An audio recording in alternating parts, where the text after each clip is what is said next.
Hello and welcome to YHTV's Trinity of Life. This is episode 37. I'm Christina Suzama, your host for this program. Thank you so much for joining me again as I continue to explore the wonderful world of healing arts, meditation, therapies, and the many modalities of helping each of us find balance in our individual journeys. We're always excited to meet those of you who are on the leading edge of creating change on this planet. Today, we are very, very honored to have with us a dear, dear individual who has been a part of Yoga Hub for many years. And though we ebb and flow in our lives, he tends to come back and surprise us each and every time and collaborate each and every time.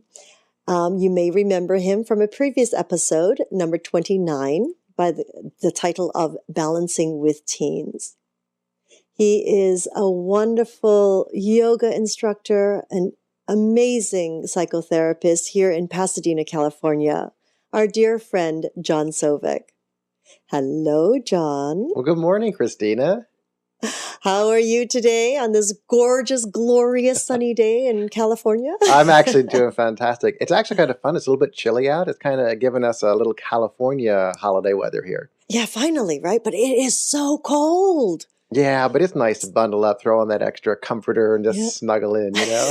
It is funny, though, because this morning the dogs came up. I have two Great Danes, and they like to sneak their heads under the covers and wake you up by putting their cold noses right against the side of your body. Time to get up now. Oh, yeah, at 5:30 in the morning.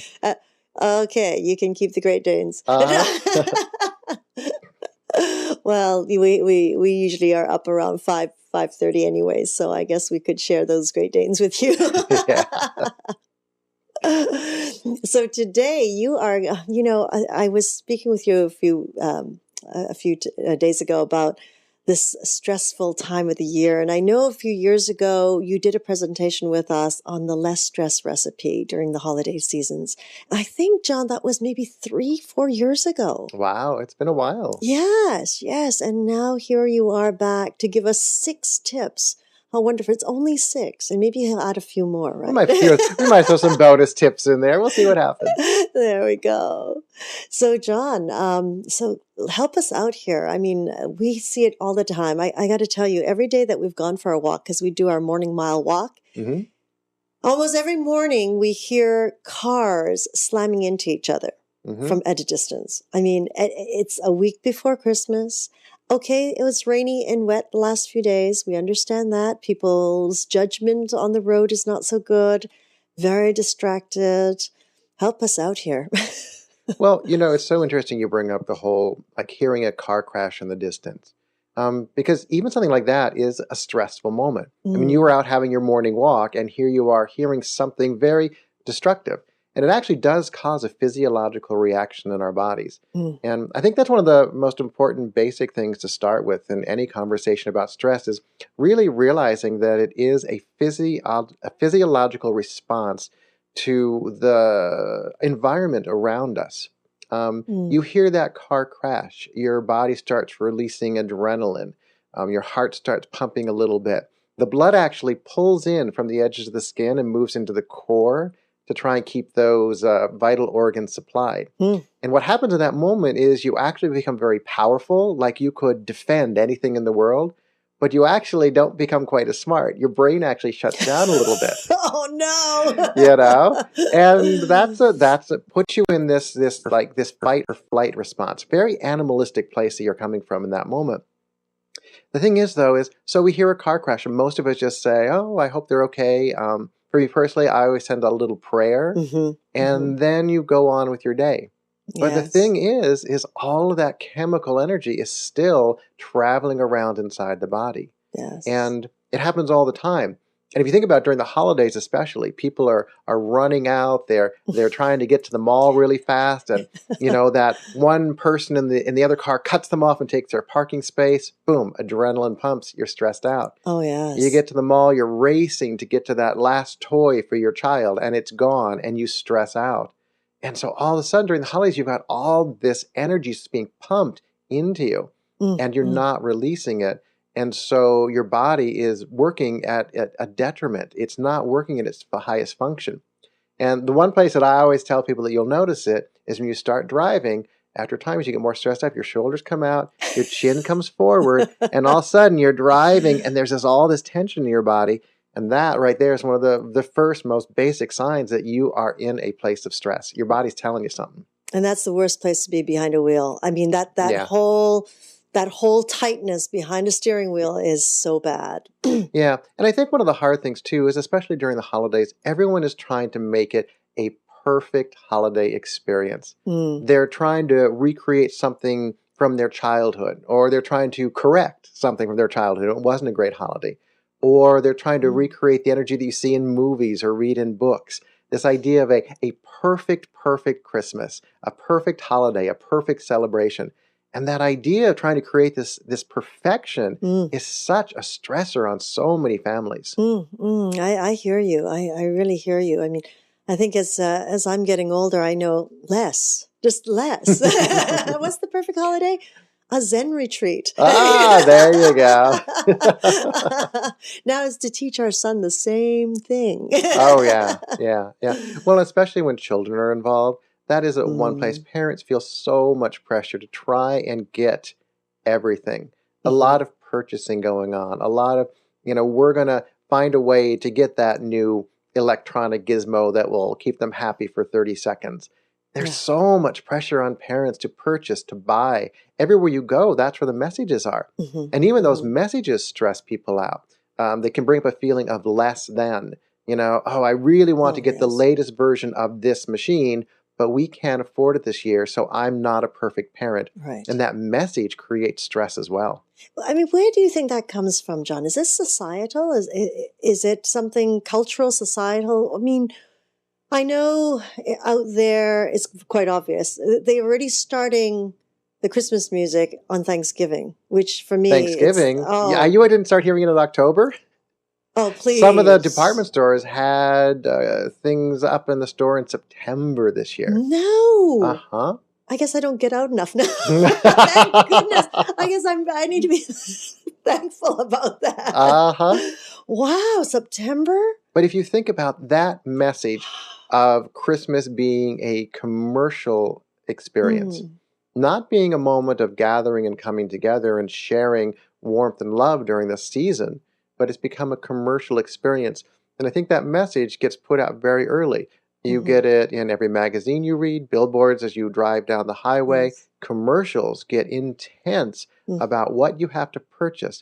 Even television shows start talking about how do you make it the perfect holiday? You buy someone something. Oh. So I think it's a construct that we've created about what this holiday is about. Right. And I think that just adds to the stress of people, this idea of living up to this commercialized side of the holiday. And that stress that gets into people's bodies, and things that start happening is people start getting short with each other. One of the things that I see a lot of times as a therapist is I work with teens, and they'll come in and say, my mom's running around like crazy trying to do everything for everybody, and then she's yelling at me.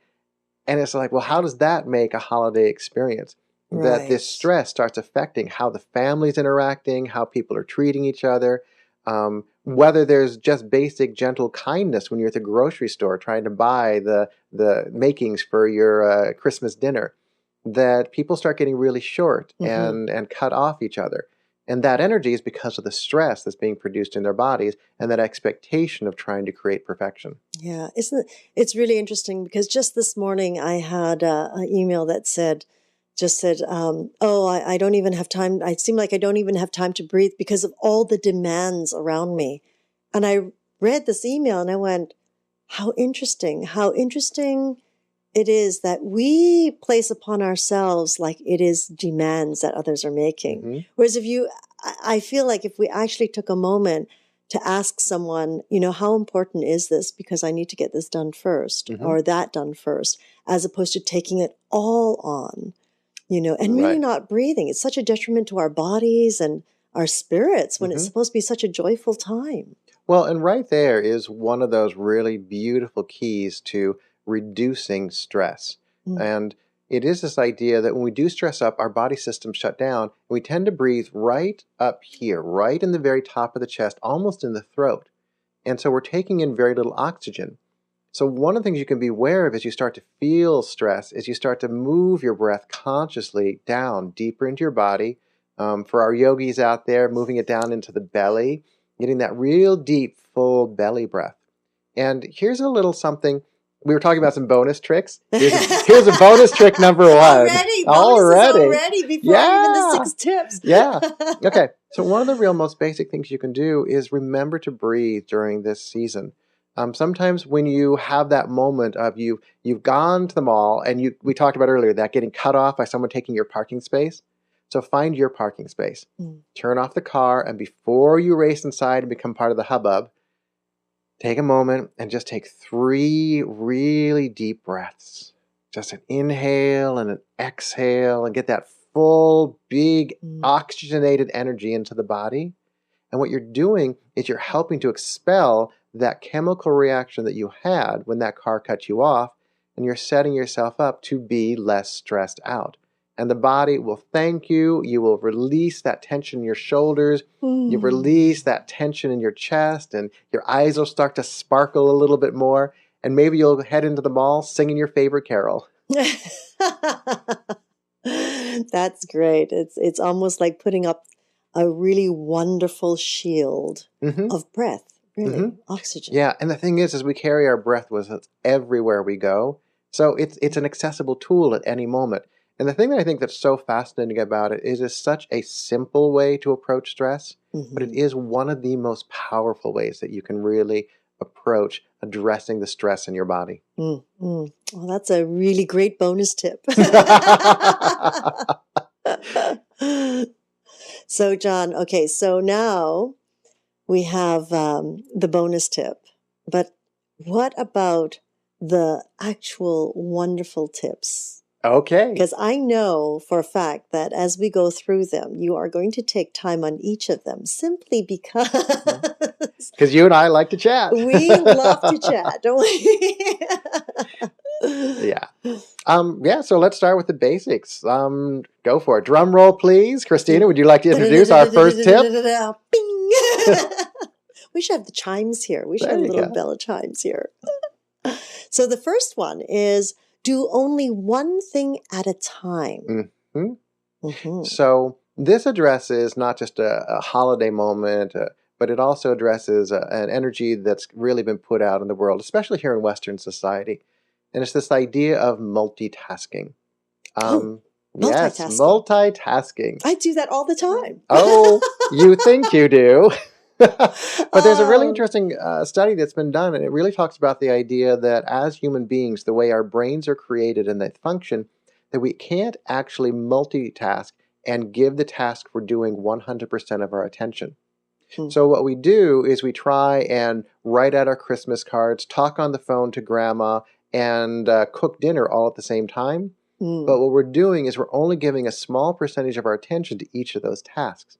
So we're not being successful in completing them in a manner that we are actually capable of.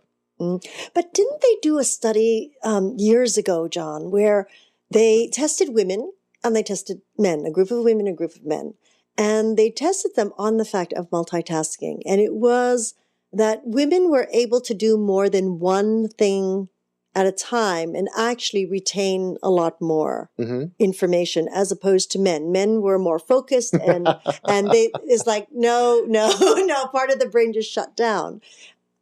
But I think the key to that is part of what I mentioned.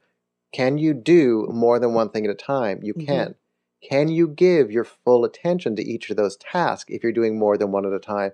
And that actually is something you can't do. You can try it, but if you really start to bring a little bit of awareness in, you'll realize that you're only bringing a small percentage of your attention to each task. Rather than saying, I'm going to sit down, do one task right now, complete it, or do half an hour of it, setting a timeline, do that 100%, and then move on to the next task and do it 100%. And in that process, you actually find your productivity rises, your ability to accomplish things gets richer, and you also are taking some of the stress out of the situation because you're not trying to manage multiple projects at once. Instead, you're doing one thing at a time. And it really makes a huge, huge difference. Yeah, that's interesting that you say that because I thought it was just age that I couldn't multitask as well.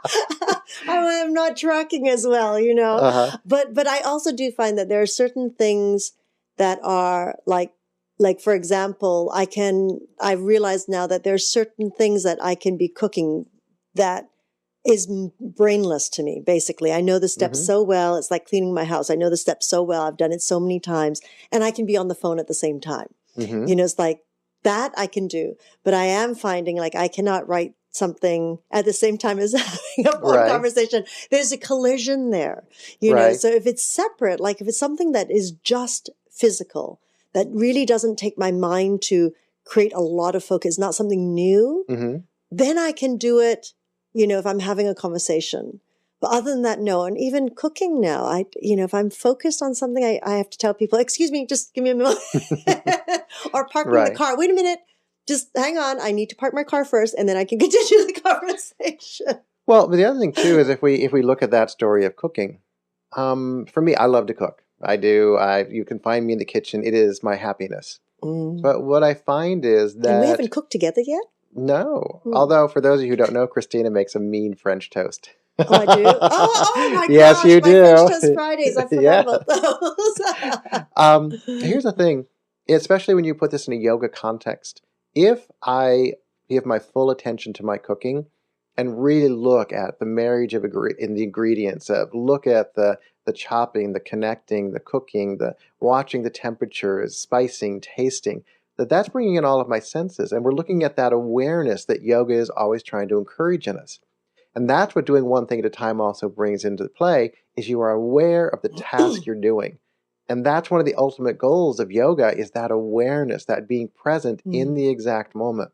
So even if I'm cooking something I know really well and I'm on the phone, I'm not being fully present and aware. Mm-hmm. And as a cook, and all you cook can relate to this, you can take the same ingredients and give them to two people, and if one person cooks with love, it tastes different.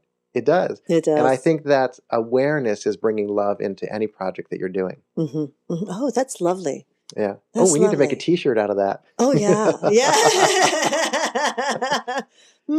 That's a great idea. No, Hmm. that's lovely. I like what you said about that because I agree. I agree when in preparation or doing certain things, the more focused we are if it's just one task. Hmm. And hey, moms out there, I completely empathize with you. When you have young ones and they keep coming in every 15 minutes, it's you kind of focus for 10 or 15 and then you kind of break focus, Hmm. right? But other than that, it's true. You get it done a lot faster. And, it's almost like 100%. You put it aside next. Hmm. Yeah. You Yeah. do tend to save time. Yep. Yep. Well, and that connects actually to tip number two. Ah. And really that's the idea of really simplifying your schedule. The thing that I find with so many people that I work with is that they let their schedules run them Mm. rather than running their schedules. This idea that if you really, really concentrate on it, you're the one who puts all the things in your schedule. Right. Whether you're putting it on your phone or writing it down somewhere, you're the one who put them there. But then what we tend to do, and we stress out, is we let that schedule run our lives. We let it own us. And by doing that, suddenly we're creating so many places that we think we're supposed to be, rather than picking and choosing the ones where we actually want to be. Mm-hmm. Mm-hmm. And what I think that addresses is that idea is we're trying to please everybody, and especially during the holidays. Yes, I'll be at your party. Yes, I'll meet you there. Yes, I'll do this or that. But what we're suddenly doing is we're taking away our own self-awareness, our own preservation in that process. And Mm-hmm. so what I encourage with this idea, this tip of taking care of your schedule, of owning your schedule, is to really pick and choose the things that have meaning to you. And yeah, you're going to be doing less, but you're going to be doing things that actually bring some joy into your heart. Some connections that are going to make you laugh and have memories of the holidays rather than just showing up at every single party or event that you're invited to. I like that very much so. And yeah, I thought I was chalking it up to age again, John. It's like, oh, I really don't want the running around. I don't want to be driving. I want to enjoy and sip my glass of wine and really have social events, but more smaller gatherings Mm-hmm. where we're actually able to enjoy the friends that we're with at that moment, as opposed to walking into a room where there's 50 people and you can, away from how's the weather, how are you, and those few words, Right. you can't get much further than that. Or that idea that you go to one party, but say, oh, I can only stay for an hour, I have to get to another party. Right. Oh, why? Why not just choose one of those and say, I'm going to go there and fully enjoy my evening. I'm going to meet and connect to the people. I'm going to bring something to it, and I'm going to take something away from it. And owning your schedule, allowing yourself, especially allowing yourself a little bit of downtime as well too. Schedule it in, put it in there. You know, you have a kid, that whole idea of creating some space where you just have some downtime. Oh, yes. It's good for kids. It's good for each of us. And especially during the holidays when there's so much extra, like external energy coming at everybody, you know, between the music and the lights and the Christmas specials on TV and all of that stuff. Oh, yes. There's all this extra stimulus coming in. So we have to take care of ourselves. And by really saying, I'm going to own my schedule, we allow ourselves to take control of those moments, to recognize, and I'm going to put in some downtime. I'm going to include my, you guys have your morning walk. I spend time out in the backyard in the morning and just kind of watch the sun come up. At 5:30 a.m. At 5:30 in the morning. After those cold noses wake you up. They do. But, putting pieces of that into your schedule are really important during this time of year. Yeah. I love that. Simplify. And as I said, I thought it was just because of age. Now, maybe in one fell swoop, it's like, do less, enjoy more. Exactly. And I remembered when my son was 3 years old and we were so hectic, working. Of course, when we're running something like Yoga Hub, there's a lot of work involved. And all he said one year was when we said, okay, what would you like to do? What would you like, what would you like for your present? And he just looked up with tears in his eyes and just said, just to spend time with you. Oh. And I thought, wow, it's not about the gift for him was just to spend time together. And I said, well, would you like to go somewhere? It doesn't matter. It was just about family time. That's all he cared about. Yeah. And I learned from that day, chill, just, you don't have to, it's like if you're invited to a party, you'll miss not going and you'll miss not socializing. But on the other hand, there'll be other times during the year where we can socialize, and have quality time together. And how beautiful that, your child would say to you, I just want to spend time with you. What a wonderful gift. I mean, hello, there's your Christmas present right there. There's your holiday gift. That was my... It's like, okay, well, enjoy it while I have it. Absolutely. Yeah. So, but it is. I love the fact of this year, during this holiday seasons, it's about really, it's about the time with your loved ones. It really is. Yeah. Because, God only knows there's a lot of people leaving us these days and a lot of things happening in the world that is moving fast. And we really don't have a lot of quality time anymore. Yeah. Right. So simplify. Okay. Absolutely. I love that. Number 3. Okay. Haha. So number 3, and actually it's great. You talk about, you guys do it every day. It's simply about getting your body moving. Earlier I talked about how stress is a physiological response. It's a chemical response. There's a muscular response. Things are happening in your body. Well, sometimes during the holidays, we tend to ignore our bodies. No, we don't. Oh. No, we keep doing this. We have arm exercise, Ah, there you go. And we'll get to that one a little bit later. But it is the idea of finding some space every single day to get a little bit of extra movement in your body, to get a little bit of exercise. Now, if you're the kind of person who can go take a yoga class or go to the gym or go running or biking, then definitely make sure you keep that in your schedule. But let's say you're not that person. There are other ways you can do it.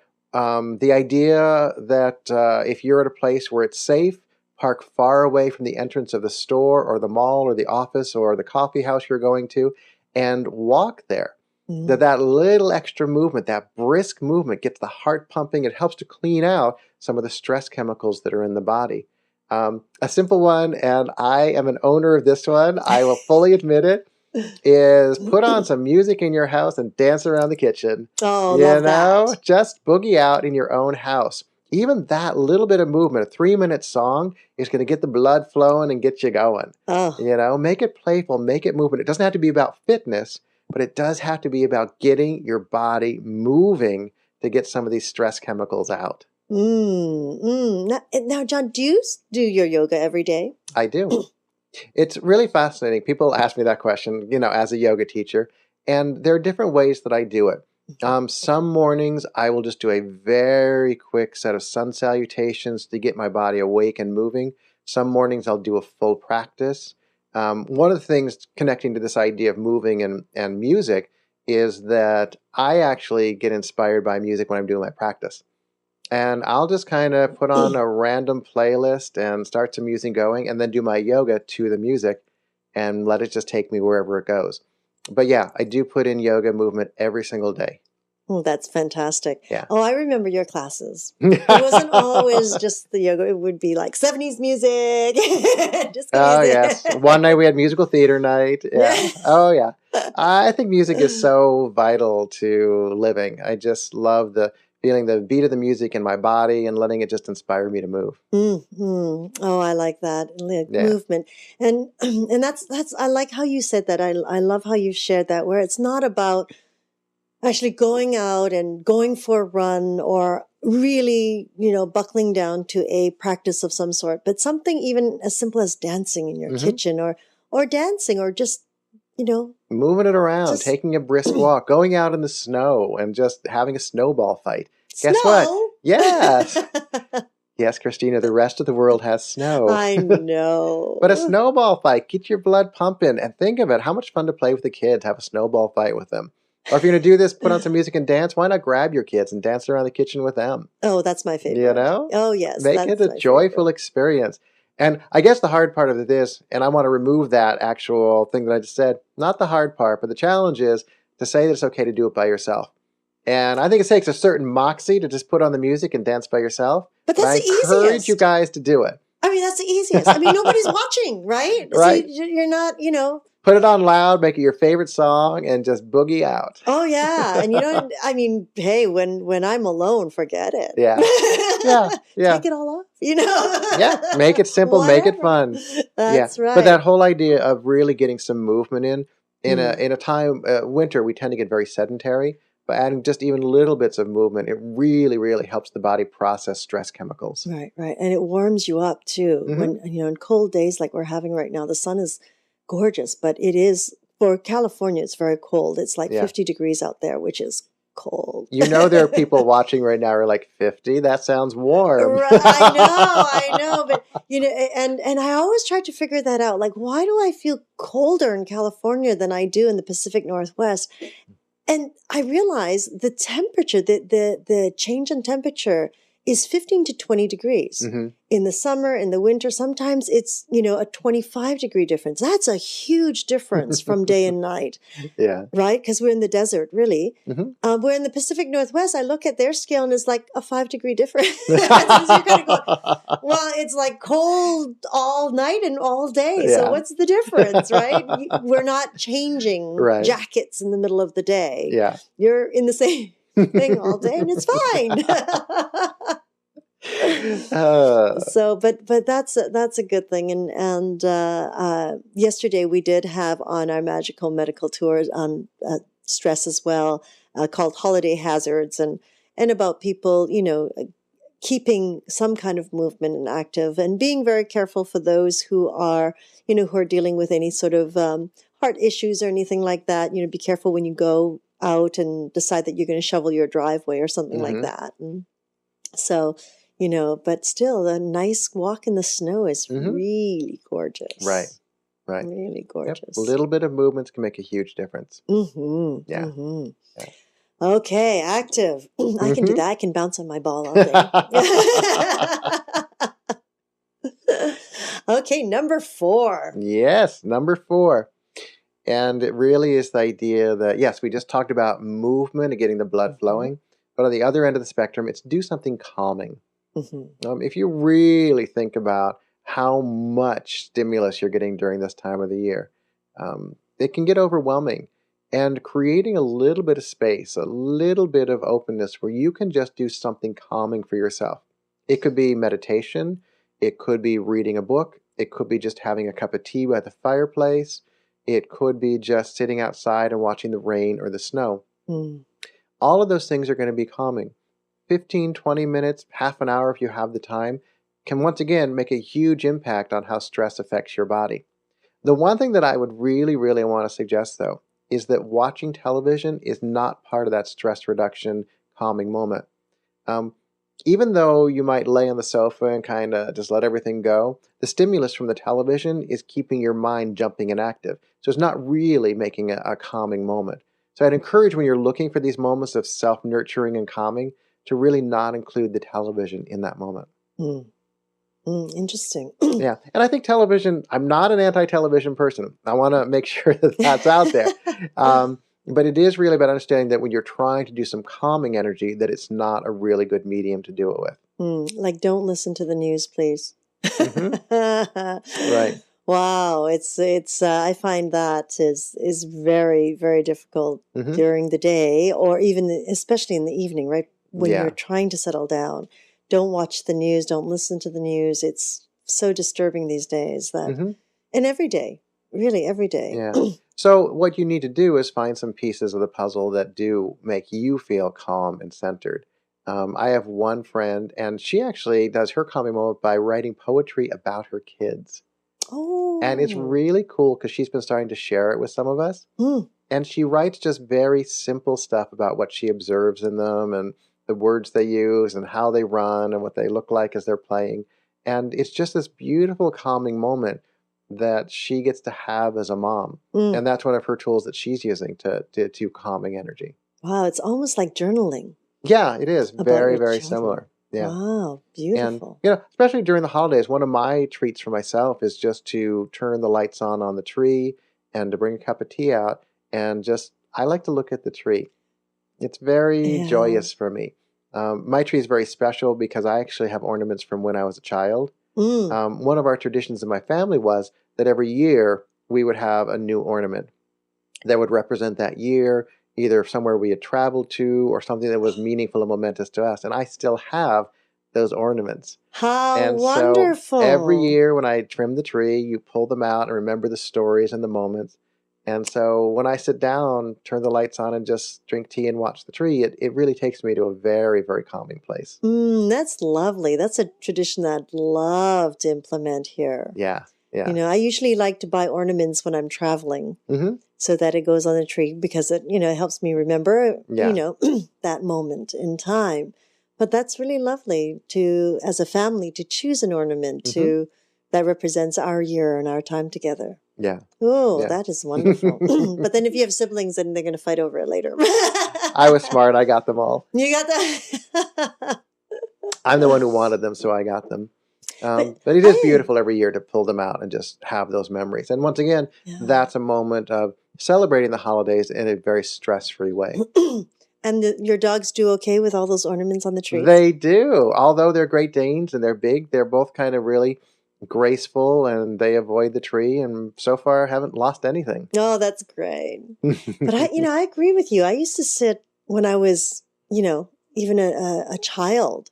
I used to sit with my hot chocolate and just get mesmerized by all those blinking lights and the tinsel and the way the colors would just reflect. Oh my gosh, it was so beautiful. Yeah. And I know I still do that now. Light the fireplace and just do that. And that could be one of your calming moments, to really purposefully put it in something each day to allow yourself that little bit of calming time. And especially, we've been addressing this idea of having kids as well, too. For some parents, I know they like to do their calming moments either before the kids wake up or after they go to bed. So there is that kind of very peaceful moment. One of my clients, it's really cool. She wakes up before her kids do.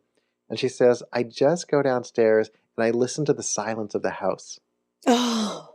And as a parent, I'm sure you can relate to that. Oh, yes. That silence when everybody's still snuggled in their beds and there's just this kind of calm energy over the house. Mm-hmm. And that's really her moment of just preparing herself for her day. That's lovely. Yeah. Yeah. Very nice. I think it's a beautiful thing. Yeah, I have to say yes. I have to say when I do wake up in the morning, usually it's to work, but Mm-hmm. just to take a moment just to, have my lemon water, Mm-hmm. Ayurvedic. Learned that 3 years ago at our conference. Uh-huh.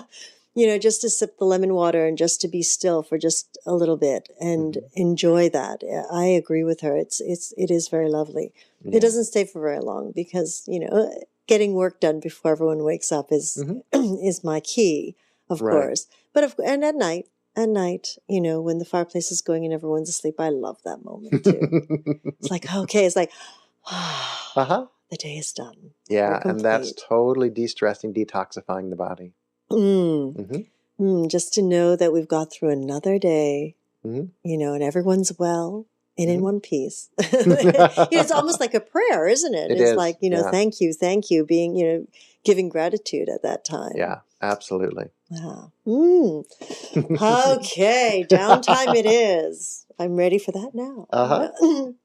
Oh, but I like the next one because from downtime, We go to having a blast. there you go.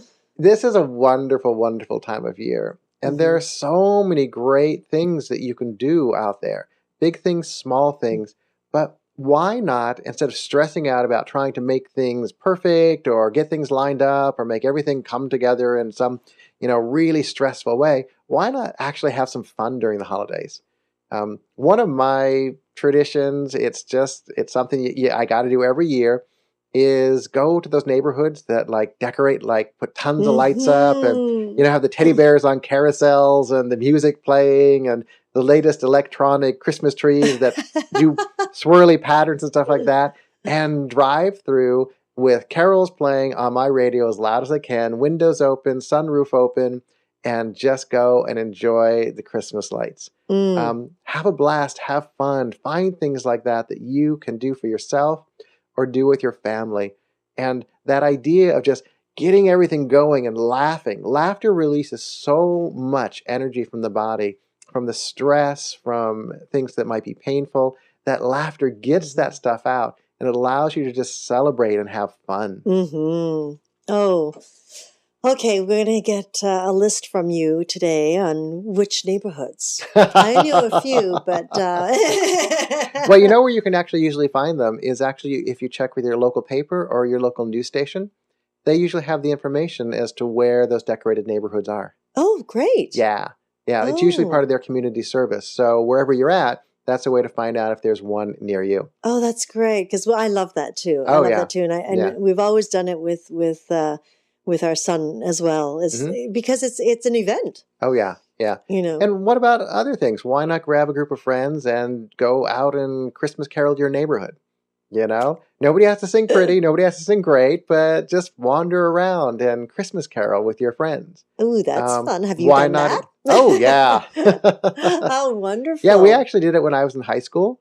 A bunch of us just got together, and here we are in Southern California. It's probably 70 degrees out, but we all dressed like we were in the freezing cold, and we had on beanies and scarves and like that, and we just walked the neighborhoods and sang Christmas carols, and it was so much fun. Another thing that is a tradition in my family is we have a big cookie baking party. Oh, no, I we love just that. had it this last Sunday. And people come over, they bring their recipes, and from about 3 in the afternoon till whatever the last cookie is baked, people are baking cookies and sharing eggnog and laughing. And wow. We have stories of the years past. We've been doing this about 15 years now. Wow. Yeah. And it's a lot of fun. Wow. How many batches of cookies do you end up making? Well, let's put it this way. It ends up in the hundreds.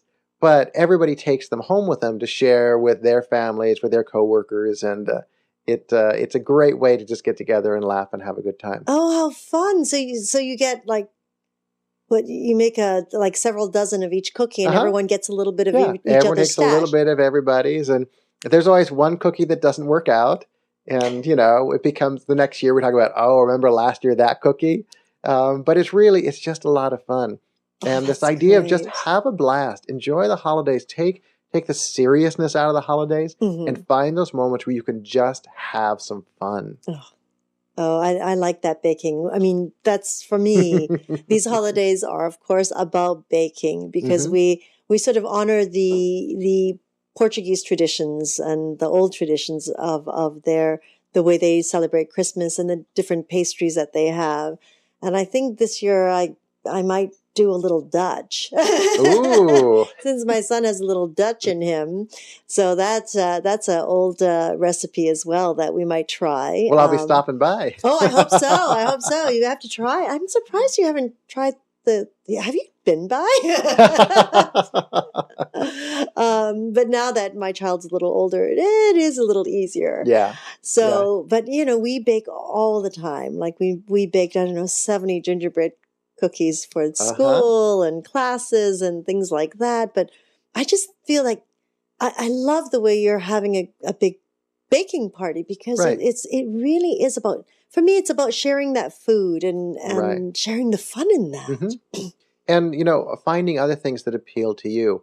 I know here in LA, they have a big sing-along Messiah where people go down to the music center and the orchestra plays and the choir sings and you have your little book and you sing along. If that's fun for you, do that. Even here in California, there are temporary ice skating rinks that show up. Go and I have some fun. heard. Go ice skating. But find some things that are just activities for the sheer fun of doing them. Yeah. And make that part of your tradition. Yes. And I mean, really, there's so much that happens here in Los Angeles, I know. And then I'm sure in many different parts of the city and the country, everyone has those events. And it's really about looking for them, isn't it? Yeah. Well, like I like to visit New York a lot, and especially during the holidays. And I'm a December birthday. And so we tend to be there at the beginning of December. And we laugh because more years than not, they have lit the Rockefeller Christmas tree on my birthday. So it's How become a tradition fun! that New York lights the Christmas tree for my birthday. And I appreciate their commitment to me. Now that is a lot of fun, John. Yeah. Oh, what great timing. Yeah, but I like what you're saying, and I just heard about the ice rinks here, so I have yet to do that. And I also enjoy, like a combination is also about going out for a hike. Which is a lot of fun when you have a great group together. It's a lot of fun. You are laughing, but there's those moments of where everyone's really silent as they're walking, and you're feeling the rocks crunch under your feet, and you're hearing the wildlife around you, the birds and the squirrels running around, and it's so fantastic. And then you're enjoying a great view. Right. So you just combined two tips into one. You're moving it. And you're having a blast. And you're having a blast. And getting the little bit of downtime. Yeah. Oh, no, I like that baking group that you have. Well, and that also brings us to tip number 6, which is really the idea. Get rid of the cookies. No, I've got some really great ideas about that. It has to do with also making sure that you eat and drink sensibly during the holidays. It's a time when there's lots of stuff going on. There's lots of rich foods involved. A lot of alcohol tends to be part of parties. And it really is about being sensible about what you partake in.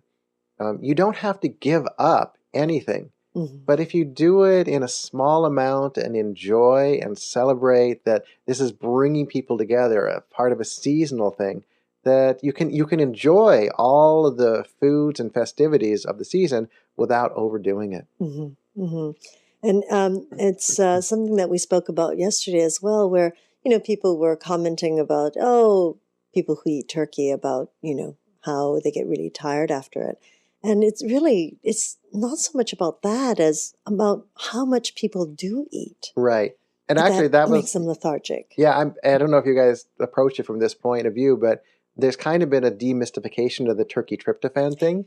And they actually were talking about that it's actually the sheer amount of food that's in people's stomachs that causes the body to shut down to want to try and process and digest that food. So it's not as much the tryptophan, but it's about the fact that you have overstuffed your belly. Right. Because I Yeah. was saying to Dr. Woolman, I said, I keep hearing it every year and yet it doesn't affect me. And I keep telling people it doesn't affect me, and part of it is I don't gorge. Right, right. It's like I'll nibble, when you're smelling it all day, you tend to just nibble on food as opposed to really eat. Yeah. Sit down and gorge yourself. But wow, it's like I see people just plate 2, plate 3, and then dessert. Yeah. 2 helpings of dessert, and then the eggnog, and then I was like, wow, you're doing good. Well, but here's some ways to really look at enjoying some of that festive food for the holidays, but not letting it overtake you.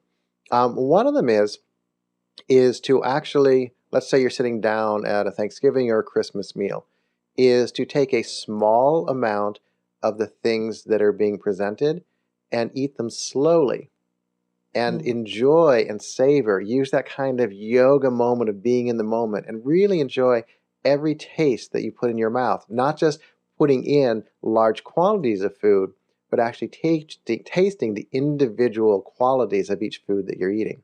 And then see if you can manage it and just do that with one plate with small amounts of all the things you want on that one plate contained rather than large amounts of everything. Because that's the thing people tend to do is they tend to pile huge amounts of every serving onto their plate.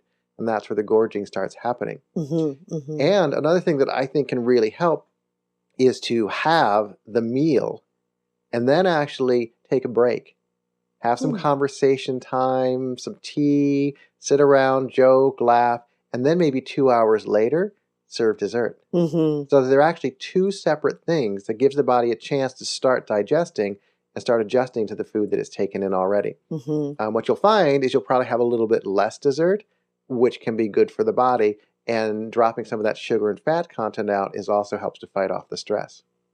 And my other really, really favorite tip about celebrating food during the holidays happened when I used to work in the corporate world. So when I worked for a really, really large company, if you ever wanted a sugary treat, all you had to do was walk from floor to floor, and somebody was always celebrating a birthday. So you could always have a piece of cake if you really wanted one.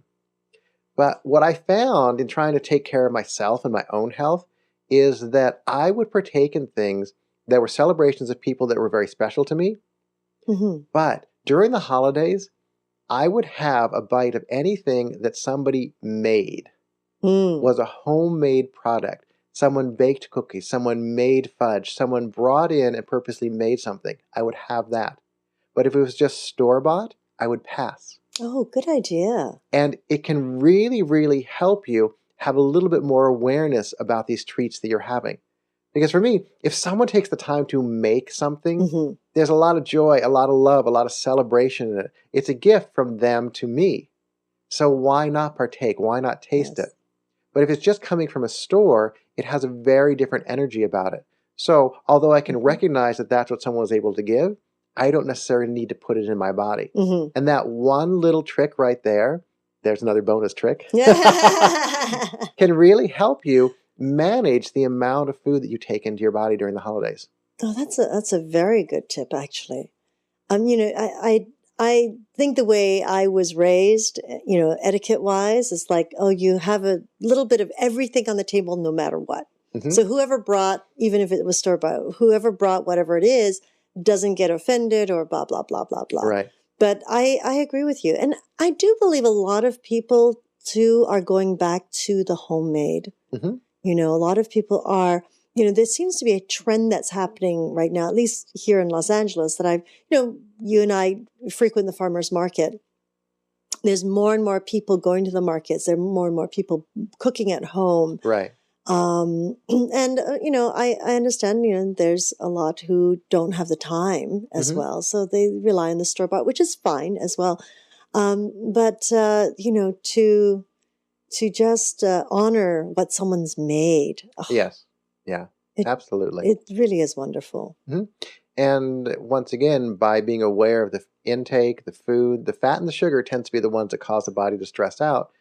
You're being more aware, and so that's helping the body to not be caught up in the stress cycle. Now, do you like with your practice, Mm-hmm. and you see a lot of young people. Mm-hmm. Um, how are they stressed out? Away from mom maybe, getting anxious Yeah. or dad getting anxious because they can't keep up with what's going on. I mean, how do they get stressed out? Well, I want to address that first thing you said. Kids do have a lot of what I would call reflective stress, Mm. where if the family's under stress, the kids notice it. Really interesting thing. We had this huge economic downturn recently, and a lot of the kids that I was working with were really aware of the finances in their family and took on the stress of trying to manage that. And I think that can happen during the holidays too, where parents may say something like, well, we can't afford to do that this year, or this isn't something that's on the table. The kids will actually internalize that family stress and take it on themselves. Mm. I think there's also the same type of stress to try and appear to be a certain way. Teenagers, there's a lot of peer pressure, to try and say your Christmas is fantastic, your family is fantastic, to try and protect the family image. So I think a lot of teens get caught up in that stress. There can also be that competitive, what did you get for Christmas question? And, oh, Yes. that's all you got? Versus I Mm. got every electronic gizmo that I wanted, and I got the new boots, and I got this and that. That overabundance, almost orgy of gift giving. And some kids get caught up in that competitive energy Mm. of gift giving. Yeah, I find that really sad. And also, as adults, Mm-hmm. we perpetuate it Mm-hmm. because everywhere we go, that's the first question they ask my son. Mm-hmm. What do you want for Christmas? What did you Right. ask Santa for? And I'm like, can everyone please stop? It's like, I don't want to be rude, but it's like, wow, this question is over and over again. Mm-hmm. It's like, it's not like, how are you celebrating your holiday? Right. Instead, it's like, what do you want for Mm-hmm. Christmas? And And if we really dissect that, really fascinating article I read recently, and it talked about how that whole kind of mythification of Santa Claus started right after the Second World War, where he became a very, very strong commercial entity versus being, Old Saint Nick or Father Christmas. He became Santa Claus, this very commercial, go and visit at Macy's. Think of that tradition. Where do you go visit Santa Claus? At a store. That was a whole commercialization of the image of Santa Claus, and that energy has really taken hold. And it is less about what are the traditions of jolly old Saint Nicholas. Instead, Santa Claus now represents what you're going to get. And I think that's a really interesting philosophical question. Very much so. So Well, I that's like a your whole idea, nother though. show. No, but I like your idea of inviting the question to be changed of how are you going to celebrate? That question can be turned a little bit rather than what do you want from Santa? It's like, so how are you going to celebrate the holidays? And perhaps by making a language change, all of us could commit to trying that ourselves, and that would start making a small shift in how people perceive Christmas. Yeah, let's give that a shot. Huh? I've been using it. Yeah, absolutely. I've been using it with all the kids. So it is because it is stressful. It is stressful, and then to have the children not think of it as such and about the competition, and Right. to realize that, boy, we are all so lucky just as it is. We're roof over our heads, food on the table, and the rest is what it is, right? Yeah. So. And actually, that leads me to something that is very personal to me, but I'm not even going to call it a bonus tip. It's just something that I would like to share with you and everyone who's joining us today. And it's a tradition that I started quite a few years ago, and it's something that I hold very dear to my heart. So this idea of giving and gifting during the holidays sometimes does get caught up so much in commercial energy. And one thing that I do, it's what I like to call my angel gift. And every year I look around in my personal community, my friendships, the people around me, family, and I connect to someone I know who's definitely in need for the season. And what I do is I find a way to get them a gift anonymously. So a lot of times for me, it's been like getting someone a gift card to a grocery store, or someplace that I know they need. And I have all kinds of really creative ways to get that gift to them anonymously, and it'll show up on their door. And it's just a way of giving, really recognizing what the season is about without any expectation of return, of thanks, of gratitude, or anything, but just letting someone know that somewhere out in the world, someone cares enough about them and knows enough about them to offer something that they need during the holidays.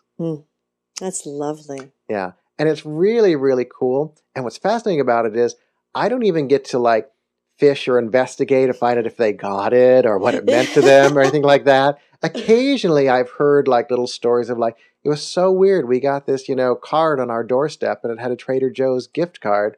And we don't know who sent it or where it came from, but it helped us so much to like buy groceries during the holidays. That's about the most I've ever heard. Most of the time, I never get to even hear the results of what this gift has done for someone. Wow. But that's what's beautiful about it. And you talk about trying to share with your kids this idea that Christmas giving means more than just commercial, that it can be something from your heart. I think it's a great tradition, and I'd love to pass it on to you and to everyone who's with us today. Maybe try it in your community or your family. Right. Find that person, and it's specific. It's not about donating to an organization. To me, that's a whole different thing. It's about personally knowing there's someone in your life in need and finding a way to connect with them without any expectation of them being beholden to you. That's something else I have to implement. I like this show. Yeah. So anyone who's watching who knows me, I hope I just didn't bust myself. But we get very creative with it. Like this year, I had to send it to someone back east. So I sent it to someone that I know they don't know in another city, who's then going to remail the envelope. So it's going to show up on their doorstep probably this weekend.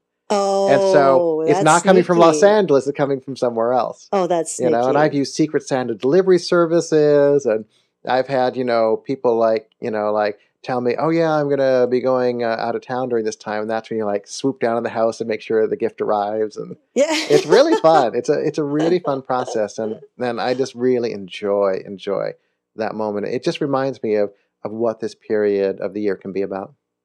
Well, we just got a comment that came in to say, I love that last one. I'm going to do a couple of those wonderful suggestions. Thank you. Absolutely. There you go. See? And there you go. If you do it and I do it and, this person who made the comment does it, all of a sudden, think about that movement, that energy in the world. It's paying it forward. And talk about, stress relief. There's so much joy in that moment of creating it. And right there, it just hits into the key of letting your holidays be a celebration and not something that just makes you tense. So we all take a breath. So, John, as we come up to our hour here, is there any more bonus tips that you might want to share with everyone? Well, if I threw in one last little bonus tip, it has to do with also doing something special for yourself. Why not, in the middle of this holiday, also remember that you are an important creature, human being, spirit on this earth, and allow yourself to get one small treat or gift for yourself. Whether it's something material, there's some, pendant you've always wanted, or it's some event. I've always wanted to go to that holiday concert. Is allow yourself to have a treat as well, too, in the middle of all of this. Why not? Celebrate yourself. Celebrate the beauty that you bring into the world every single day. And allow yourself to be part of that Christmas treat. Oh, I agree. I agree with that. Totally. 100%. And also, it's not, sometimes, hey, chalk it to getting older again. It's not, sometimes we have to talk about this getting older conversation. But it's like all these shifts and changes, and I do believe it's because of having a child. The thinking changes, of course, right. because the experiences are changing. But also, it's gifting someone, and the surprise is really lovely. But also, there are times where it's nice it's almost like gifting something that person really wants. And just asking, what is it do you want? Yeah.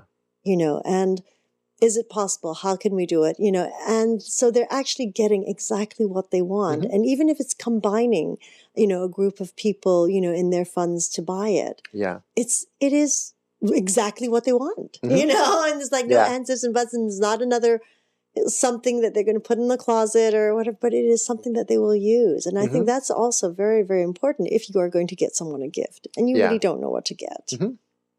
Yeah, sometimes just open communication makes it so much easier. Yes. And if we're talking about the stress thing, I mean, that whole idea of like, I've got to find them the perfect gift, but I have no idea what they want. Right. Why not just say, I'm not really sure what to get you this year. What would have meaning for you? There you go. You know, and just taking that moment is like, I really want a new, like, you know, shovel for my garden. Who would have thought a shovel would have meant something? But it can, if it's what the person really wants. Yes, I agree. You know, just respecting that. Well, John, thank you so much. I am so de-stressed now. Absolutely. And kind of as a little bonus for those of you who are looking for there's it. another bonus. I knew there were more. We are going to be sharing a copy of the Uncle John's Less Stress Holiday Recipe that you can actually get through Yoga Hub. Yes. And so for all of you who are watching, it will be actually the PDF link will be on the site itself with this show. So when you come to this episode, you will see that underneath not only was there a comment box and the links to John's sites, etc., there will also be a link to his PDF that you can download. And it's really lovely. So you should read that. It's whole 1950s. It's kind of fun. And I also invite all of you out there to have an incredible holiday. And if you have a chance, if you're on Twitter, I'd love to have you join me. I'm at John Sovak. And I have a lot of fun putting out a lot of stuff actually right now about holiday stress. So you can get more tips just by following me on Twitter. Yay! Thank you so much, John, for honoring us here at Yoga Hub, YHTV again. Thank you. And we'll try to scheme up some way of getting you back on again. My recipe. There you go. Thank you, everyone, for joining us and supporting us on this new platform of education and information. We're always very grateful for your continuous support. And, you know, we look forward to hearing from you and how we can support you better. So, you know, write those comments in or send us an email. We'd love to hear from you. We are excited to announce that you can now find Magical Medical Tour on iTunes, as well as Flowing into Awareness with Anatara. So those two of our shows are up and running in iTunes, and I do believe that there are links directly to iTunes now from our website. So go for it. And if you could take a moment also to rate our shows, that would be really wonderful and very helpful for us. We invite you to join us live every Tuesday in January, okay, at 10:30 a.m. Pacific Standard Time, 1:30 p.m. Eastern Time for the Magical Medical Tour, and Wednesdays for Trinity of Life at 11 a.m. Pacific Standard Time, 2 p.m. Eastern Time, and every other week followed by our show Flowing into Awareness with Anatara. To learn more about John Sovik and his practice, please visit him at johnsovik.com and follow him on Twitter at John Sovik. So we just want to also let you know that for the next couple of weeks, we will not be airing anything live. We are going to wait to blast off in January. And I do believe on January 1st, we are going to attempt to compile the wonderful health tips that we've had through the Magical Medical Tour through this year, so that you can have them all in one show. Until we meet again in January, have a wonderful, wonderful holiday season. De-stress, breathe, take a moment for yourself, and we look forward to being with you again in 2013. Namaste.